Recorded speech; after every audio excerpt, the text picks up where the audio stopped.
తెలంగాణ రాష్ట్ర ప్రభుత్వంపై BJP state president Bandi Sanjay విమర్శలు గుప్పించారు. మహబూబ్ నగర్లో బీజేపీ నిరుద్యోగ మార్చ్లో పాల్గొన్న ఆయన కేసీఆర్పై విరుచుకుపడ్డారు. రాష్ట్రంలో పేపర్ లీకేజీ చేసి 30 లక్షల మంది విద్యార్థుల బతుకులు ఆగోమికగోచరంగా మారాయన్నారు.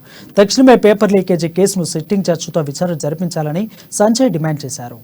మంచిగా మాట్లాడుకుందాం అన్నారు. అందుకే వస్తా తమ్మి మాట్లాడుకుందాం వస్తా తమ్మి అన్న. జైలు పంపిన ఎడిచుకోతుందా? కొత్తపల్లి అన్నాడు, సిద్దిపేట అన్నాడు, గజ్వేల్ అన్నాడు, పెద్దాపూర్ అన్నాడు. కేసీఆర్ ఫామ్ హౌస్ దగ్గర కోమని కొంచెం డౌట్ వచ్చింది అన్న. కేసీఆర్ క్షుద్ర పూజలు చేస్తున్నాను బాగా. ఆ రోడ్డు మీద మొత్తం నిమ్మకాయలే.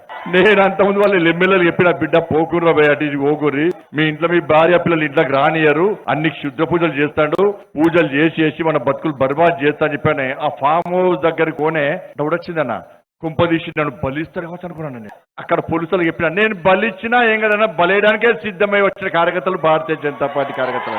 నీ మూర్ఖత్వ పాలనను, నీ కుటుంబ పాలన, నీ అవినీతి పాలన దించడానికే భారతీయ జనతా పార్టీ ముందుకు వచ్చిందన్న విషయాన్ని కేసీఆర్ గుర్తుంచుకోవాలి. జైలుకు పంపిన ఏ పార్టీ రాష్ట్ర అధ్యక్షుడు జైలుకోలేనా, ఏ పార్టీ నాయకులు, ఏ పార్టీ కార్యకర్తలు లాఠీ దెబ్బలు తినలేదన్నా, ఏ పార్టీ కార్యకర్తలు 40 రోజుల పాటు 30 రోజుల పాటు ఈ 8 సంవత్సరాలు జైలుకోలేదనా, ఏ సమస్య వచ్చిన తెలంగాణ రాష్ట్రంలో ఆ సమస్యల మీద స్పందించి లాఠీ దెబ్బలు తిని నెలకు నెల పాటు జైలుకు పోయిన కార్యకర్తలు